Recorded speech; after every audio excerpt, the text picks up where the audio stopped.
కాంగ్రెస్ ప్రభుత్వం మరో కీలక నిర్ణయం తీసుకుంది. ధర్నా చౌక్ను కొనసాగించాలని నిర్ణయించింది. ఈ మేరకు ధర్నా చౌక్ను హైదరాబాద్ సిపి శ్రీనివాస్ రెడ్డి అక్కడ ఏర్పాట్లను పరిశీలించారు. ధర్నా చౌక్పై డాక్టర్ బిఆర్ అంబేద్కర్ సచివాలయంలో ఉన్నత స్థాయి సమావేశం జరిగింది.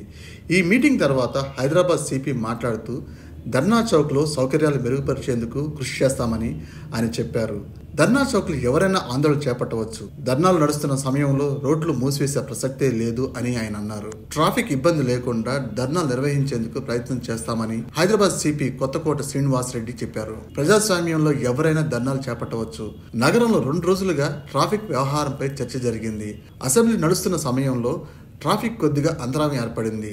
ట్రాఫిక్ను పూర్తిగా క్లియర్ చేసేందుకు మా సిబ్బంది ఎప్పటికప్పుడు రోడ్ల మీద ఉన్నారు అంటూ ఆయన పేర్కొన్నారు. ప్రజావాణి కోసం వచ్చే ఫిర్యాదుదారులకు సౌకర్యం మెరుగుపరుస్తామన్నారు. అయితే ప్రత్యేక తెలంగాణ ఉద్యమం సమయంలో ఎన్నో నిరసనలకు వేదికగా మారిన ధర్నా చౌక్ను బీఆర్ఎస్ ప్రభుత్వం శాంతి భద్రతల సమస్యల కారణంగా మూసివేసింది. తర్వాత సర్వత్రా ఆందోళన రావడంతో 2018లో మళ్ళీ దాన్ని అందుబాటులోకి తెచ్చింది. Please subscribe